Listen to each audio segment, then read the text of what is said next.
Buen día para todos, el Señor les bendiga. Vamos a orar, a presentar este tiempo en manos del Señor.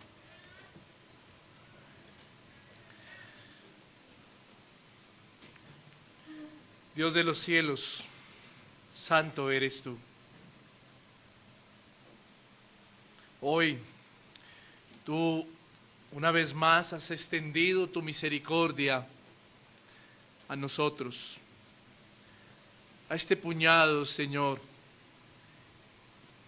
de personas, de creyentes, que vienen hoy con disposición de adorarte, que vienen con anhelo y sed de ti. Gracias por el privilegio y la oportunidad. Rogamos a ti en el nombre de tu Hijo amado Jesucristo, que hables a nuestras vidas y que nos des luz a través de la Escritura, por medio del ejemplo que vivieron los hermanos allí en la iglesia del primer siglo. Que nos ayudes a retener, a recopilar toda esta información santa que nos sirve para crecer, avanzar y estar firmes en nuestras convicciones bíblicas.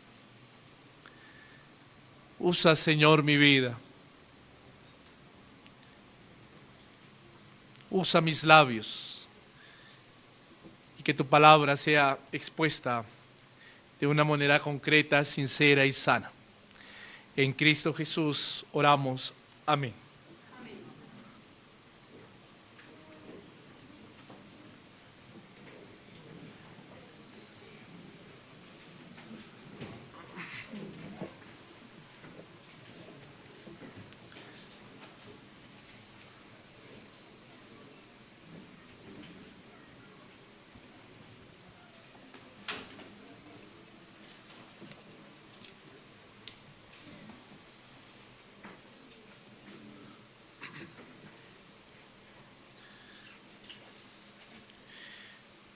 Como bien usted lo sabe, y para poner en contexto las personas que nos acompañan hoy por primera vez y aún las que quizá nos escuchan por medio de las redes, hemos venido estudiando el libro de los Hechos.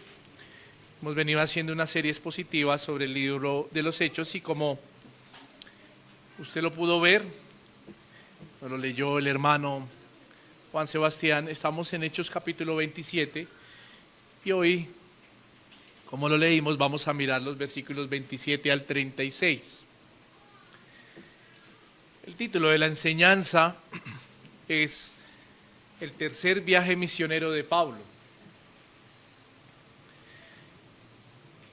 El arresto de Pablo, enfrentando el fanatismo religioso. El arresto de Pablo, enfrentando el fanatismo religioso. Y antes de entrar en materia, en los versículos que vamos a estar mirando en esta mañana, quiero hacer una corta introducción, como usted bien lo sabe, y es la siguiente. Vivimos en medio de un mundo donde el fanatismo se ha vuelto el fundamento principal para muchas personas. La verdad escritural pasa a ponerse de un lado para sustentar la verdad de tradicionalismos y fanatismos bajo el juicio que tiene cada persona en lo que cree y en lo que ha sido motivo de fe según sus creencias, según sus corazones y según lo que ellos piensan. La iglesia siempre ha tenido que enfrentar estos escenarios, debido a que las personas que no han conocido la verdad de Cristo han decidido caminar en sus vidas sustentando su creencia en lo que ven, mas no en su fe. Sus ojos fanáticos se han condensado en los supuestos moveres del Espíritu de Dios. Sus ojos fanáticos se han condensado en sus templos extravagantes, adornados de elementos que parecen escenarios de conciertos donde no se adora al Señor. Sus ojos han estado concentrados en doctrinas humanas, colocándolas por encima de las de Dios. Sus ojos, hablando de los corazones que no han conocido la verdad, ¿no? Sus ojos han estado firmemente sostenidos, que por sus aparentes obras lograrán un espacio en la eternidad junto a Cristo. Esto causa el fanatismo. Es tan inaudito lo que ha sucedido con el fanatismo religioso que hasta el nombre de Cristo lo usan para sustentar pensamientos, visiones, idolatrías, sanidades, aún por medios que se mueven en la oscuridad. Es tan inaudito el fanatismo que hasta el nombre de Dios lo han usado para atentar contra la vida de otros. Todo esto, además de otras cosas que quizá no menciono y de pronto usted y yo podemos tener en mente, sucede por lo que dije hace un momento, y es porque el hombre quiere caminar y sustentar su creencia en lo que ve y no en la fe verdadera, obviando lo que dice la Escritura en 2 de Corintios 5:7, que dice la Escritura: porque por fe andamos y no por vista. Prácticamente, mi querido hermano, todo esto y mucho más fue lo que enfrentó la iglesia y los hermanos misioneros en el primer siglo. Hechicería, magia, falsos maestros, salvación por obras, legalismos que sustentaban un fanatismo religioso y que era el pan diario de todos aquellos hermanos que se sostuvieron por la verdad de Cristo y que fueron ejemplo en su lucha y en sus convicciones y firmeza por la verdad que también hoy debería atañer nuestras almas y nuestras vidas. Para Pablo no fue la excepción cuando él llega a Jerusalén. Para Pablo no fue la excepción.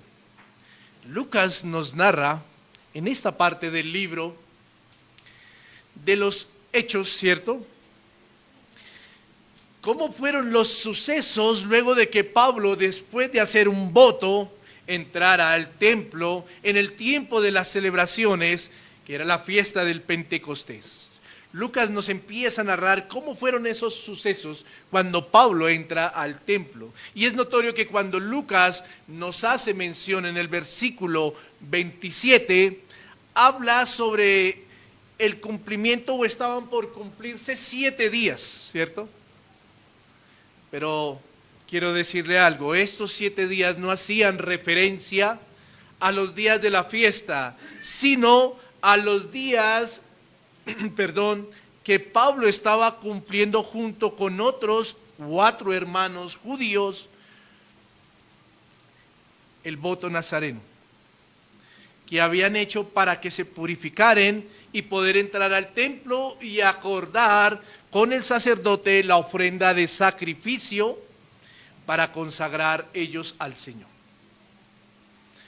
Esto era conforme al rito judío, y aunque esto era así, era claro que Pablo quería demostrar por medio de ese voto, como lo vimos hace 8 días en la enseñanza, su obediencia al Señor. Él quería demostrar esa obediencia de lo que Dios había ordenado, ¿cierto? Y también quería ser testimonio de esa obediencia a los cristianos judíos que habitaban allí en la iglesia de Jerusalén. Quiero decirle algo, y es que para Pablo el templo era un lugar seguro. Para Pablo el templo era un lugar seguro, pero también era un lugar a la vez peligroso. Para ese entonces recordemos que el mismo Espíritu de Dios permitió que él fuese allí. En algunas enseñanzas posteriores o anteriores, estuvimos hablando de esto. Para ese entonces usted y yo debemos recordar que el mismo Espíritu Santo permitió que él fuese ¿a dónde? A Jerusalén. Y aún Pablo, advertido, iluminado por el mismo Espíritu de Dios, sabía que su vida correría peligro en Jerusalén. El templo era seguro para aquellos judíos que se habían sometido a ritos de purificación. ¿Por qué? Porque ellos no iban a ser acusados de violar las costumbres judías, por lo tanto se volvía un lugar seguro para los judíos. Y como lo dije hace un momento, a la vez también era un lugar muy peligroso para la vida de Pablo. ¿Por qué? Porque para muchos de los judíos que llegaban allí, recordemos que en las fiestas se concentraban todos los judíos que habitaban en Asia Menor, en algunos lugares de Europa y allí en Palestina, ¿cierto? Se concentraban todos los judíos para ir y presentarse delante del Señor y ofrecer su ofrenda a través de los sacerdotes, ¿cierto? Entonces, para muchos judíos que llegaban allí para las fiestas, Pablo sí representaba una amenaza. Por eso digo que aún también era un lugar seguro para un judío que se presentaba a presentar voto, pero era para Pablo quizá el lugar más peligroso también en el momento.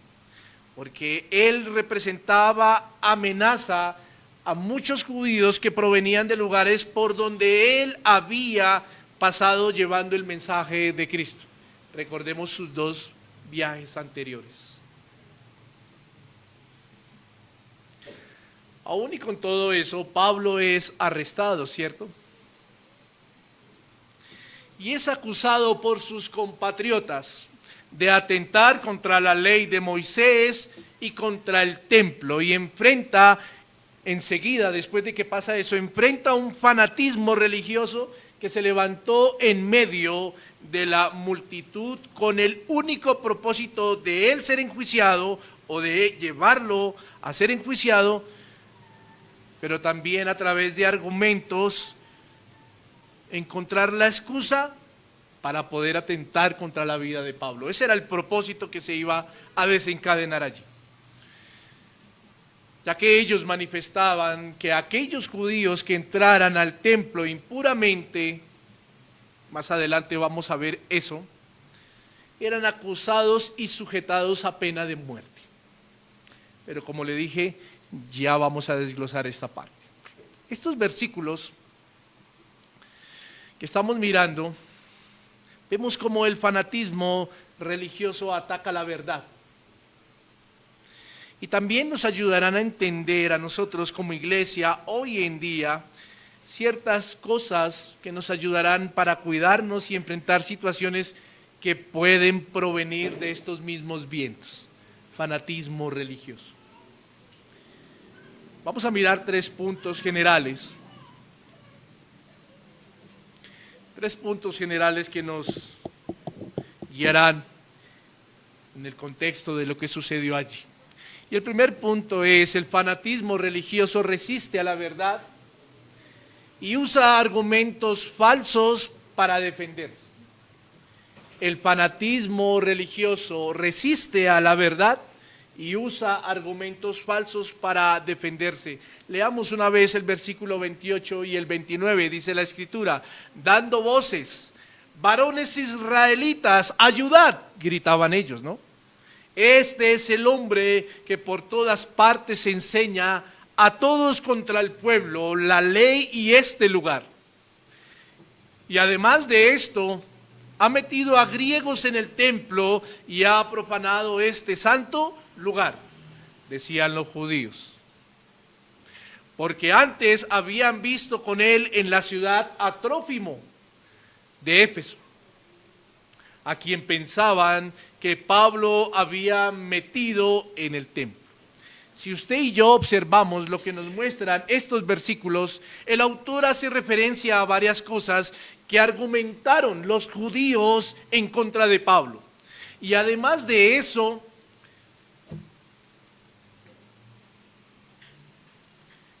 usan un principio para pedir auxilio de una manera errónea, pasando por encima de las autoridades del templo. Y además de eso, mis hermanos, hacen uso de argumentos mentirosos, falsos, que no eran reales y que se movían bajo suposiciones. Por eso le dije que en este primer punto íbamos a mirar que el fanatismo religioso resiste a la verdad y usa argumentos falsos para defenderse. Por lo sucedido allí y por lo que Lucas nos dice en el versículo 27, estos judíos provenían de Asia, ¿cierto? Y al parecer eran de la ciudad de Éfeso, o venían de la ciudad de Éfeso. Probablemente habían reconocido a Pablo cuando entró allí en el templo de Jerusalén. Estos judíos de Asia habían estado esperando la oportunidad para levantarse contra el apóstol Pablo y atentar contra su vida. Mas cuando ellos habían quedado resentidos por todo lo que había ocurrido allí cuando Pablo fue en visita a Éfeso. Recordemos, Hechos capítulo 19, versículo 8 al 16, perdón. Hechos capítulo 19, versículo 8 al 16. Mire lo que dice la escritura. Y entrando Pablo en la sinagoga, ¿en dónde? En Éfeso. Habló con denuedo por espacio de 3 meses discutiendo y persuadiendo acerca del reino de Dios. Pero endureciéndose algunos y no creyendo, maldiciendo el camino delante de la multitud. Algunos, ¿quiénes eran? Judíos. ¿A quién maldicieron? A los que le decían del camino. ¿Y quiénes eran? Los cristianos. Se apartó Pablo de ellos y separó a los discípulos discutiendo cada día en la escuela de uno llamado Tirano. Así continuó por espacio de 2 años. Pablo habitó en Éfeso. De manera que todos los que habitaban ¿en dónde? En Asia, judíos y griegos, oyeron la palabra del Señor. Y hacía Dios milagros extraordinarios por mano de Pablo, de tal manera que aún se llevaban a los enfermos los paños o delantales de su cuerpo y las enfermedades se iban de ellos y los espíritus malos salían. Pero algunos de los judíos exorcistas ambulantes intentaron invocar el nombre del Señor Jesús sobre los que tenían malos espíritus, diciendo: os conjuro por Jesús, el que predica Pablo. Había 7 hijos de un tal Esceva, judío, jefe de los sacerdotes, que hacían esto. Pero respondiendo el espíritu malo dijo: a Jesús conozco y sé quién es Pablo, pero a vosotros, ¿quiénes sois? Y el hombre en quien estaba el espíritu malo saltando sobre ellos y dominándolos, pudo más que ellos, de tal manera que huyeron de aquella casa desnudos y heridos. Bueno, más adelante vienen los libros, ¿cierto?, que quemaron, que valían un montón de dinero. Y después viene lo que pasó con el platero, ¿cierto? Todo ocurrió allí en Éfeso. Pero mire, todo esto causó suficientes razones para que estos judíos, ¿cierto?, estos judíos que se habían apartado y que en ellos había crecido un sentimiento en contra de Pablo, estos judíos se levantaran contra el apóstol y cuando vieron allí en Jerusalén, encontraron un lugar perfecto para ocasionar un alboroto. Encontraron ese lugar perfecto para ocasionar un alboroto. Usted se imagina judíos de todos lados, miles, millones quizá, llegando al templo allí a Jerusalén. Y estos hombres judíos que venían de Asia, posiblemente, como lo vimos, de Éfeso, levantaron su voz y vieron la oportunidad perfecta para atentar contra el apóstol Pablo, porque sí que tenían argumentos en sus corazones. Encontraron el lugar perfecto. Y ellos sabían que allí la voz de muchos de ellos, y más si eran judíos, reconocidos con otros, iban a poder más contra la voz de uno o contra la voz de 5. Recordemos que Pablo estaba con otros 4 más. Es por eso que cuando vemos el versículo 28 en su comienzo, Lucas nos transmite lo que estos judíos hicieron. ¿Qué hicieron? Gritaron a los israelitas. Y que gritaron, ayúdenos. Pidieron ayuda. Ellos querían lograr adeptos. Ellos querían lograr adeptos para poder ocasionar una revuelta y cumplir su cometido en contra del apóstol Pablo. Pero hay algo bien interesante aquí en este primer punto y quiero que los miremos. Son 3 cositas muy puntuales. Y la primera es que el fanatismo religioso usó una acusación llena de mentiras. El fanatismo religioso usó una acusación llena de mentiras. Si usted y yo podemos mirar de nuevo el texto, aunque no lo vamos a leer, pero creo que usted ahí ya lo tiene en mente según el contexto, encontramos que hubo 2 acusaciones directas en contra de Pablo. 2 acusaciones directas. La primera es que lo acusaban de enseñar a todos por todas partes. Lo acusaban de enseñar contra la ley de Moisés y contra el templo. Y esta acusación o cargo revela una exageración. Una exageración. ¿Por qué? Porque cuando ellos acusaban y usan la frase, o bueno, Lucas nos manifiesta a través de esta frase, todos los hombres, era porque de ellos salía, de estos judíos salía de su boca, que Pablo enseñaba a todos los hombres. Y esta frase, ¿cierto?, nos muestra que es una frase inclusiva. Y cuando es una frase inclusiva, al ellos transmitirlo a todos los judíos que estaban allí, a todos los israelitas, a los cuales pedían ayuda, en su mente lo primero que se viene es que este hombre al cual estaban acusando estaba enseñando en todo lugar a todos los hombres, incluido Jerusalén. Eso es una exageración. Eso es una exageración. Porque Pablo no solo enseñó a gentiles y a judíos, eso es cierto, pero fuera de Jerusalén. Fuera de Jerusalén, en sus viajes. Y hasta ahí no tiene nada de erróneo, hasta ahí no tiene nada de exageración. Sino que esta acusación o cargo, con esta frase inclusiva, como le dije hace un momento, hace referencia también que Pablo enseñó y predicó en Jerusalén, y esto es falso. Esto es falso.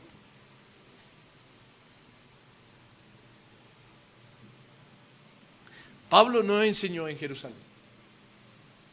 Por eso, la acusación que estos hombres levantan contra Pablo es una acusación errónea y llena de mentiras, exagerada. Y la acusación manifestaba qué tipo de enseñanza hacía Pablo, colocando a todos los judíos ortodoxos a favor del argumento que supuestamente se decía sobre la enseñanza que Pablo transmitía. Y es notorio que en lo que hemos visto en el libro de Hechos, Pablo nunca enseñó en contra de la ley de Moisés. Sí instruyó a los judíos en las sinagogas, como le dije hace un momento, en los viajes misioneros, sí instruyó a los judíos, pero nunca enseñó en contra de la ley de Moisés. Los instruyó por donde él pasó, los instruyó en cuanto a las leyes ceremoniales, manifestando que habían sido cumplidas por Cristo y que aún también la ley moral había sido cumplida por Cristo. Él instruyó en eso, pero nunca enseñó en contra de ellas, nunca.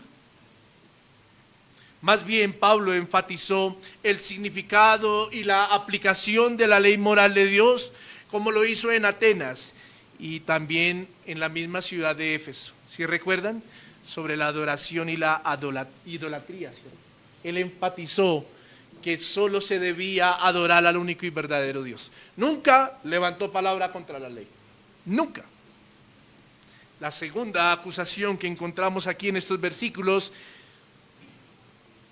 fue en cuanto a lo del templo. Los judíos manifestaban que Pablo estaba enseñando o estaba levantando palabras, instrucción en contra del lugar, en contra del templo. Pero eso es una exageración y eso es una falacia. ¿Por qué? Porque si hubiese sido así, Pablo no hubiese ido a Jerusalén a cumplir su voto y a presentarse en el templo para purificarse. Si hubiese sido así. Y junto con otros 4 judíos. Si hubiese sido así. Le dije que habían 3 cositas interesantes aquí. La segunda, en este primer punto principal. Los judíos, el fanatismo religioso, ellos procedieron a pedir ayuda de una manera equivocada. Procedieron a pedir ayuda de una manera equivocada. Cuando ellos piden a gritos ayuda, lo hacen como lo dije hace un momento. Eran buscando adeptos, o coimas como decimos hoy en día, para que se estuviese a favor de los argumentos que se iban a levantar en contra de Pablo, y más para que la turba que se levantara fuera difícil de controlar. Ellos lo hicieron con ese propósito.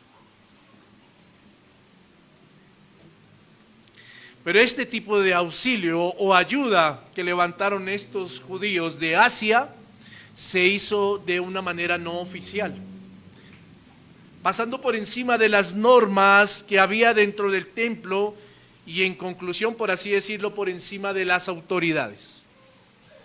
Algunos pasajes ya vistos nos muestran el proceder correcto que había cuando se presentaba una situación así. Nos muestran el proceder correcto que había en el templo. Recordémoslos, Hechos capítulo 5, 24 al 26, dice lo siguiente: cuando oyeron estas palabras, el sumo sacerdote y el jefe de la guardia del templo y los principales sacerdotes dudaban en que vendría a parar aquello. Pero viniendo uno les dio esta noticia: he aquí los varones que pusisteis en la cárcel están en el templo y enseñan al pueblo. Entonces fue el jefe de la guardia con los alguaciles y los trajo sin violencia porque temían ser apedreados por el pueblo. ¿Notan lo que era ordenado? ¿Quiénes tenían el derecho de arrestar a las personas que aparentemente causaban turba dentro del templo? ¿Nota lo que era ordenado? Esto es diferente a lo que estaba pasando allí cuando Pablo estaba en el templo, cuando volvió a Jerusalén. Y mire lo que dice Hechos capítulo 4, versículo 1. Hablando ellos al pueblo, vinieron sobre ellos los sacerdotes con el jefe de la guardia del templo y los saduceos, resentidos de que enseñasen al pueblo y anunciasen en Jesús la resurrección de entre los muertos. Y les echaron ¿qué? Mano, y los pusieron en la cárcel hasta el día siguiente porque era ya tarde. Notemos que en estos pasajes donde Pedro y Juan son encarcelados, el proceder correcto dentro del templo era a cargo ¿de quién? De los alguaciles, del jefe de la guardia, de los comandantes o también llamados tribunos. Pero en el caso de Pablo no fue así. Cuando se le arrestó fue a cargo ¿de quién? De los mismos ¿qué? Judíos. De los mismos judíos. Note lo que había en el corazón de estos judíos de Asia. Habían alimentado una ira para atentar contra la vida del apóstol Pablo. Y ellos no tenían el derecho ni la autoridad para hacer tal cosa porque no era su legislación. Tercer punto ahí, en este punto principal, y es que el fanatismo religioso usa supuestos argumentos. Al leer de nuevo los versículos 28 y 29, pero el 28 desde la parte B, encontramos algo bien interesante. Y es lo siguiente, note, 28 parte B, le dije: y además de esto, ha metido a griegos en el templo y ha profanado este santo lugar. Era lo que decían los judíos, ¿cierto? porque antes habían visto con él en la ciudad a Trófimo de Éfeso, a quien pensaban que Pablo había metido en el templo. Acusaban a Pablo de meter personas gentiles dentro del templo. Aquí vale la pena que recordemos algo, y es lo siguiente. Y es que los gentiles tenían un lugar en el templo, pero de ese lugar para allá no podían cruzar. Ellos no podían entrar a los atrios de las mujeres, ni podían entrar a los atrios de los mismos israelitas o judíos. No, se les tenía prohibido. Porque si ellos hacían eso, los gentiles, los griegos, si hacían eso dentro del templo, eran arrestados y esta era una sentencia de muerte para ellos. Basado en esto, los judíos argumentaban con supuestos, ya que al manifestar esto decían que un hombre llamado Trófimo, oriundo de Éfeso, a quien habían visto con Pablo en Éfeso, a quien ellos habían visto con Pablo, en compañía de Pablo en Éfeso,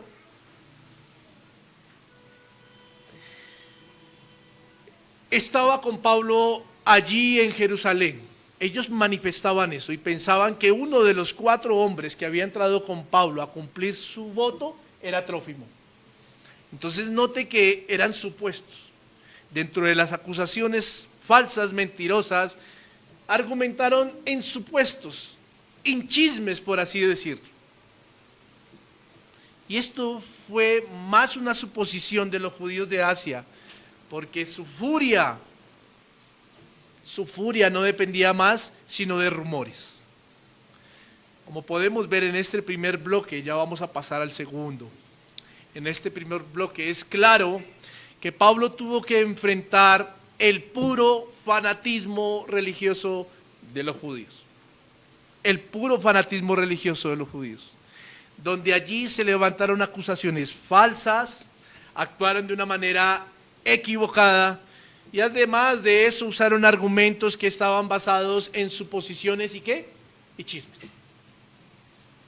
Lo acabamos de ver. Pero quiero decirle algo a manera práctica hoy para nosotros como iglesia. Es notorio que la iglesia de Cristo hoy enfrenta este tipo de situaciones, en donde el fanatismo religioso se ha levantado en contra de la verdad.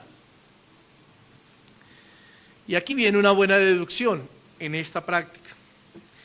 Y es que todos, absolutamente todos, decimos manifestar que predicamos la verdad. Absolutamente todos. Encierre a todas las iglesias donde se abre la escritura y para cada uno en su pensamiento y en su razón, se cree que se predica la verdad. Todos dicen defender la verdad, pero de algo debemos estar seguros usted y yo, mi querido hermano, y es que las iglesias que defienden la verdad verdaderamente, entiéndame, son aquellas que tienen como marca en su confesión la sola escritura. Y ahí nos damos cuenta que entonces no son todas las que defienden la verdad. Nos damos cuenta que no son todas las que defienden la verdad. Y saben, esas iglesias o esos lugares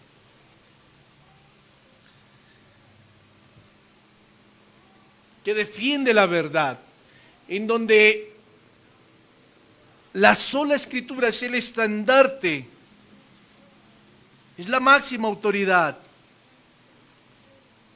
se les censura y se les acusan con mentiras, así como pasó con el apóstol Pablo. Las acusan ganando adeptos y colocando a otros en contra para quedar bien los que se levantan con supuestos. Eso pasa con las iglesias que defendemos la verdad. con las iglesias donde la Escritura es la autoridad absoluta de parte de Dios para su funcionamiento. Mis hermanos, quiero decirles algo, y es que estemos preparados para afrontar situaciones si es que ya no las hemos vivido y escuchado, donde se nos tilda de legalistas, donde se nos dice que no hay un mover del Espíritu Santo, donde se nos acusa de oprimir a las familias porque guardamos el día del Señor y porque las familias no tienen un tiempo de recreación los domingos. Se nos acusa donde también se nos dice que somos aburridos y cuadriculados porque no tenemos un grupo de alabanza con show e instrumentos que le roban la atención al único que merece la adoración. Se nos acusa que no somos verdaderos porque no tenemos un crecimiento exponencial. Se nos acusa que somos machistas porque subyugamos a las mujeres ya que ellas no pueden ser pastoras. Todo esto y mucho más son acusaciones levantadas por el fanatismo religioso. Y muy probablemente quiero decir algo, porque no quiero decir que hay perfección.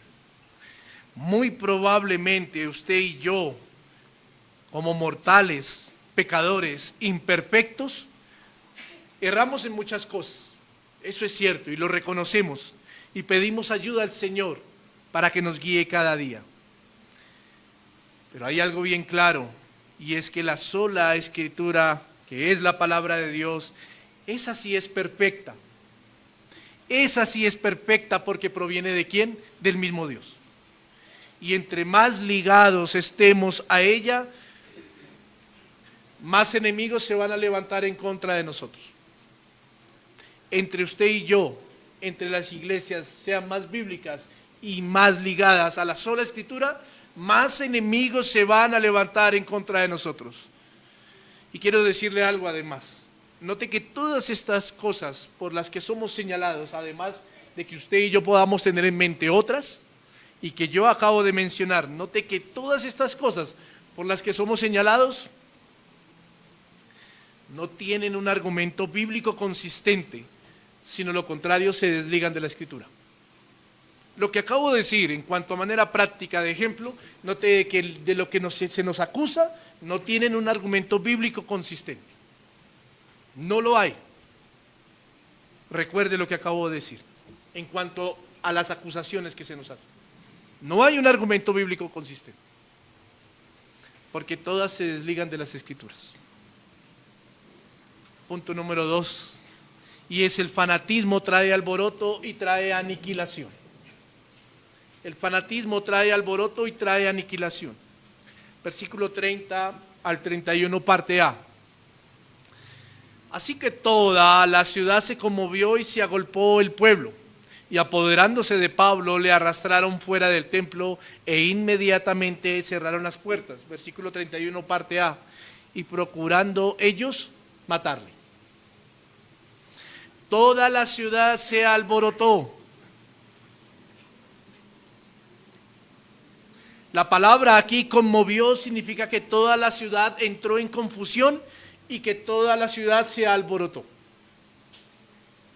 Mas cuando todos los que estaban allí eran judíos ortodoxos, religiosos y legalistas, y fue tanto lo que ocasionó el grito de ayuda de los judíos de Asia, que lograron su principal cometido. ¿Cuál era? Atentar contra la vida de Pablo. Desocuparon su ira hasta coger a Pablo, arrastrarlo fuera del templo y llevarlo casi hasta la muerte. Desocuparon su ira. ¿Por qué lo llevaron fuera del templo? Esto es porque ellos sabían que no podían derramar sangre dentro del templo porque lo contaminaban. Ellos lo sabían.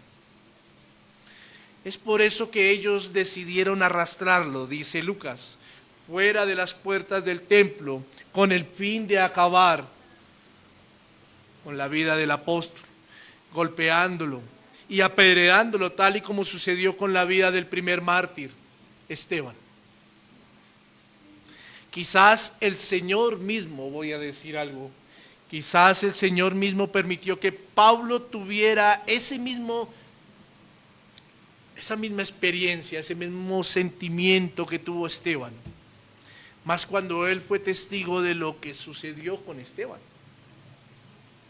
que lo arrastraron fuera de la ciudad, lo golpearon y lo apedrearon hasta causarle la muerte. Hechos capítulo 7, versículos 57 al 58 nos recuerda esto. Entonces ellos dando grandes voces, se taparon los oídos y arremetieron a una contra él. ¿Quiénes eran ellos? Los judíos ortodoxos, los fanáticos religiosos. ¿Qué estaba haciendo Esteban? Predicando qué y defendiendo qué? La verdad. Versículo 58. Y echándole fuera de la ciudad le apedrearon, y los testigos pusieron sus ropas a los pies de un joven que se llamaba. Pablo sintió lo mismo que sintió Esteban. Ese sufrimiento y esa desazón de pensar que estaba a puertas de ser asesinado, y todo por la locura del fanatismo religioso, que procedió de los mismos compatriotas, tanto para Esteban como para Pablo, los mismos compatriotas del apóstol Pablo, por los cuales el mismo Pablo se ofrecía como anatema para que ellos pudieran conocer ¿a quién? A Cristo. Y esto es muy similar aún con lo que ocurrió con Esteban. ¿Por qué? Porque tal y como Pablo se ofreció como anatema para que ellos conocieran a Cristo, ¿qué hizo Esteban? Le pidió al Señor que no les tomara eso que habían hecho con él, ¿como qué? Como pecado. Hay similitud, ¿no? ¿Qué forma de enfrentar esta situación?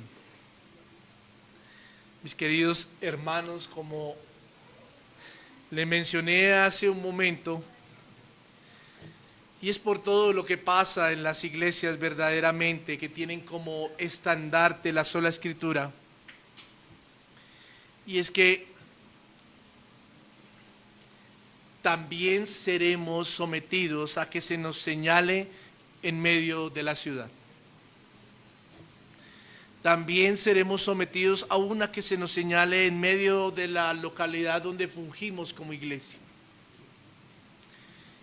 generando con acusaciones falsas una forma de aniquilarnos. Y aunque la reacción no sea la misma de arrastrarnos y golpearnos, sí pueden aniquilarnos, con la lengua y con la boca. Y la iglesia de Cristo debe estar preparada para esto, para mucho más.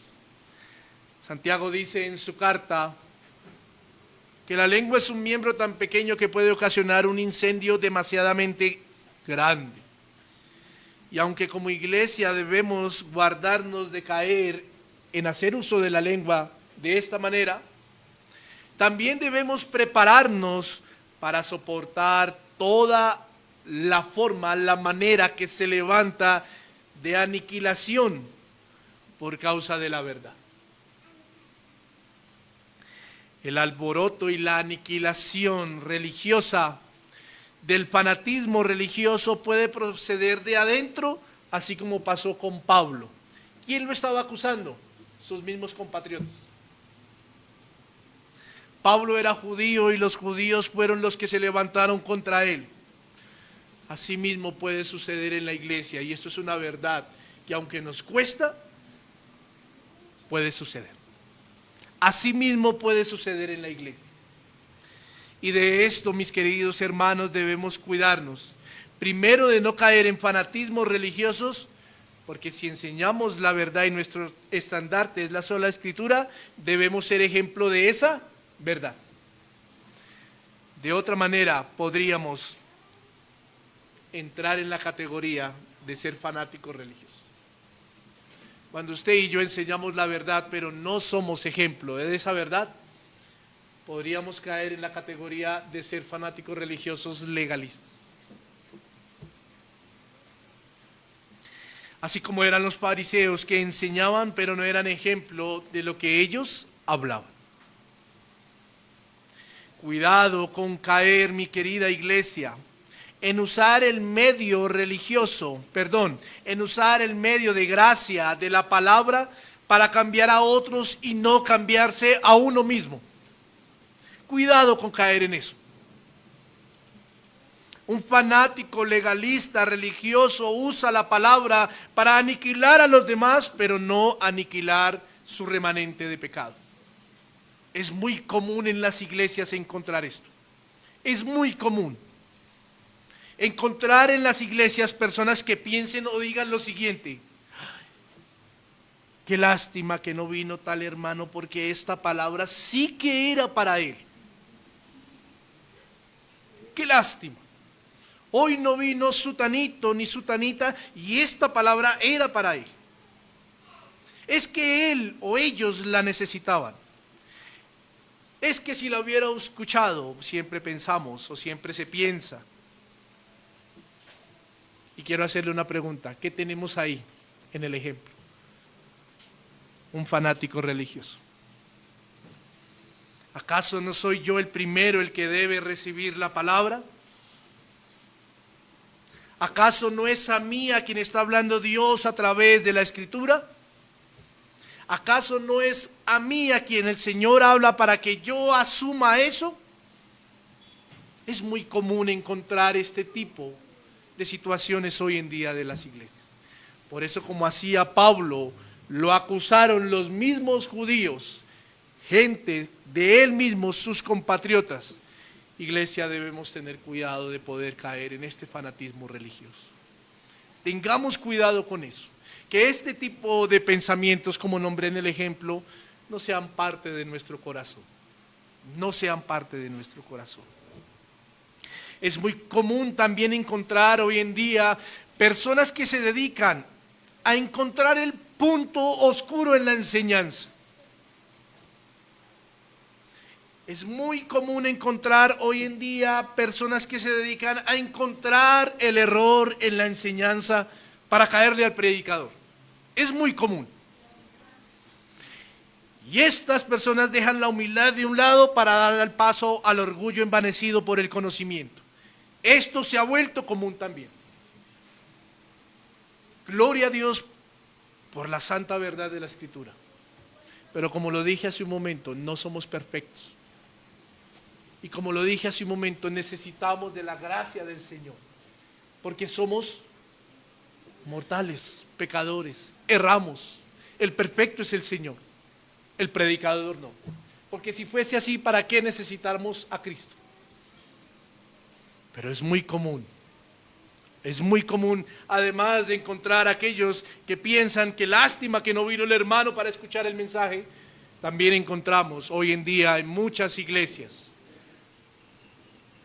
donde levantamos el estandarte de la verdad, personas que se sientan para aniquilar al predicador porque cometió un error o porque se fijó en el punto negro de la predicación y se olvida de todo lo demás que quizá el Señor sí pudo hablar. Y quiero decirle algo: aunque como iglesia sí debemos, oiga, y es nuestra obligación suya y la mía, aunque como iglesia sí debemos estar apercibidos de lo que se nos enseña, el punto es el espíritu que se tiene cuando escuchamos la palabra. El punto es el espíritu que se tiene cuando nos sentamos a escuchar la palabra. Si nos sentamos a escuchar la palabra, voy a mirar en qué cae el hermano y cuando termine el servicio, ¿cuál fue su espíritu? Pero si el espíritu de sentarse a escuchar la palabra es porque Dios va a hablar a nuestras vidas para edificación, para exhortación, para instrucción, gloria a Dios por eso. No sea que nos estemos encontrando con un fanático religioso legalista. Tercero y último punto, ya para cerrar, mis queridos hermanos.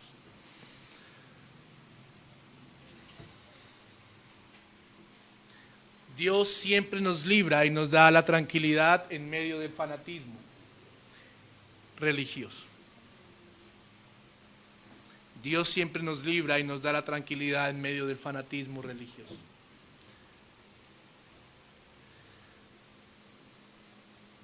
versículo 31, parte B, hasta el versículo 36. Se le avisó al tribuno de la compañía que toda la ciudad de Jerusalén estaba alborotada. Note que se le avisó después. ¿Sí ve? Lo que veíamos al principio. Fanatismo religioso quiere usar siempre adeptos, aún pasando por encima del orden. Se le avisó al tribuno de la compañía que toda la ciudad de Jerusalén estaba alborotada. Versículo 32, tomando luego soldados y centuriones, corrió a ellos. Y cuando ellos vieron al tribuno y a los soldados, dejaron de golpear a Pablo. Entonces, llegando el tribuno, le prendió y le mandó atar con 2 cadenas, y preguntó quién era y qué había hecho. Pero entre la multitud, unos gritaban una cosa y otros otra. Y como no podía entender nada de cierto a causa del alboroto, le mandó llevar a la fortaleza. Al llegar a las gradas, aconteció que era llevado en peso por los soldados a causa de la violencia de la multitud. Note que Pablo no tenía fuerza ni para caminar, porque la muchedumbre del pueblo venía detrás gritando, muera. Qué hermoso es ver aquí, aunque la escena es un poco dolorosa, cuando nos introducimos bien en ella y ver quizá la situación que estaba teniendo Pablo ahí, cómo estaría él de golpeado que no podía ni sostenerse. Pero qué hermoso es ver que Dios siempre tiene control en todo. Dios siempre tiene control en todo.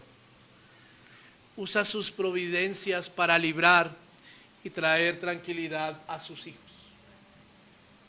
Y en este caso, Dios permitió que fueran las autoridades que Él mismo ha impuesto como providencia, porque no era el tiempo para Pablo. Porque Él le había dicho a Pablo que allí en Jerusalén no iba a morir, que iba a pasar situaciones duras, que iba a estar en riesgo, pero Él no iba a morir en Jerusalén. Y como el Señor, en control de todo, usa la providencia de las autoridades para que no pasara lo que los judíos ortodoxos sí querían que pasara en la vida de Pablo. Recordemos algo que dice la Escritura en Romanos capítulo 13, versículo 1, sométase toda persona a las autoridades superiores, porque no hay autoridad sino de parte de Dios, y las que hay, por Dios han sido establecidas. Aquí vemos que el Señor permitió que el tribuno o comandante del templo fuera anunciado para guardar la vida de Pablo. Era tanta la euforia y el alboroto que había en el pueblo que todos a gran voz, aún después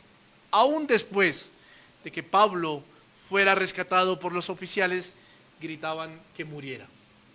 Era tanto el alboroto. Pero Dios en su providencia usó la autoridad.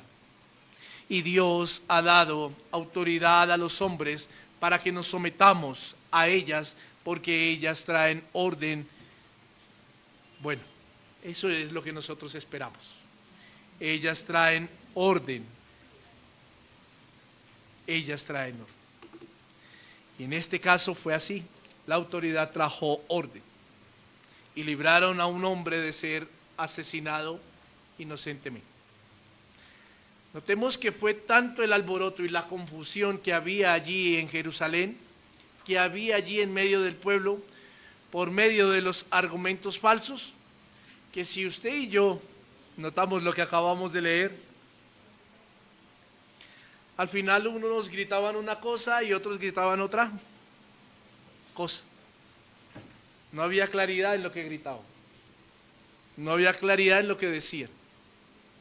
Muestra de que el fanatismo religioso, por medio de sus mentiras, trajo insostenibilidad en sus argumentos.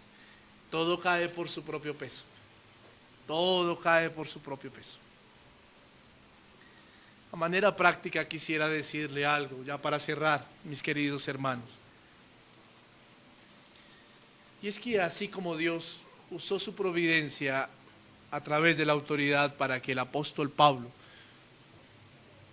no cayera en manos del fanatismo religioso para perder su vida, así el Señor en su providencia también ha dejado a la iglesia la autoridad máxima. Óigame bien. Así el Señor ha dejado en su providencia para la iglesia la autoridad máxima para contrarrestar el fanatismo religioso. ¿Y cuál es esa autoridad? La palabra de Dios. La palabra de Dios. El Señor en su providencia ha dejado como autoridad máxima la palabra del Señor para que se pueda contrarrestar todo aire o todo viento de fanatismo religioso legalista. Vimos algunas causas, vimos algunas características y vimos o estamos viendo cómo el Señor, aún en medio de todo eso, permite en su providencia herramientas para contrarrestar y librarnos del fanatismo religioso. A Pablo, o en la vida de Pablo, permitió la autoridad de los alguaciles del tribuno allí en medio del templo para que él no fuera asesinado. A la iglesia le ha dejado la escritura, la sola escritura, mi querido hermano, para que ni la iglesia caiga en fanatismo religioso y para que podamos enfrentar cuando somos acusados con mentiras, con falsedades, y cuando otros buscan adeptos para levantarse contra la verdadera iglesia y aniquilar. La sola escritura es la que ha dejado el Señor, es la autoridad máxima, y esta autoridad máxima solo usted y yo la podemos conocer a través de ¿quién? De Cristo. No podemos levantar el estandarte de la escritura, no podemos como iglesia decir que nosotros somos sola escritura cuando no hemos reconocido a Cristo.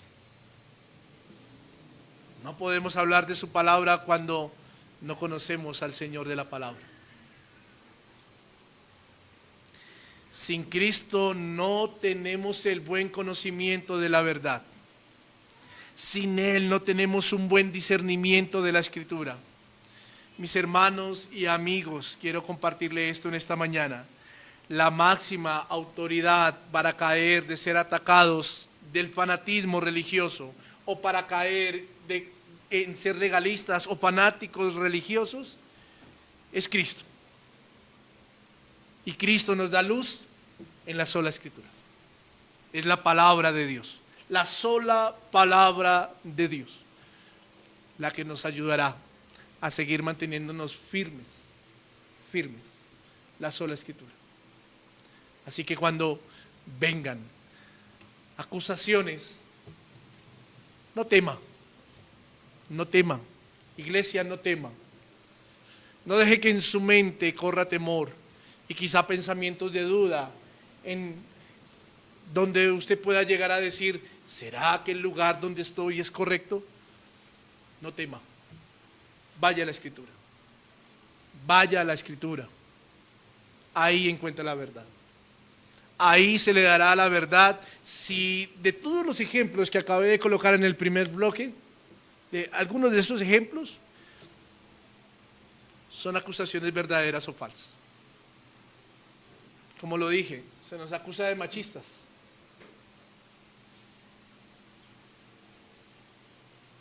¿A dónde podemos encontrar si una mujer puede pastorear una iglesia? Como lo dije, se nos acusa de que el domingo no le damos tiempo a la familia para compartir en familia, para recrearse. Sustentemos en la Escritura para que fue apartado este santo día del Señor.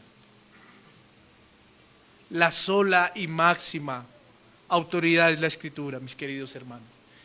Y eso es lo que el Señor ha dejado para que la iglesia no caiga en fanatismos religiosos, ni tampoco sienta temor de ser atacado por fanáticos religiosos. Que el Señor nos ayude y que podamos encontrar en Él paz, descanso, reposo y ánimo cada día, mi querida iglesia, ánimo cada día. Porque ¿quién dijo que el camino de la fe era fácil? Nadie.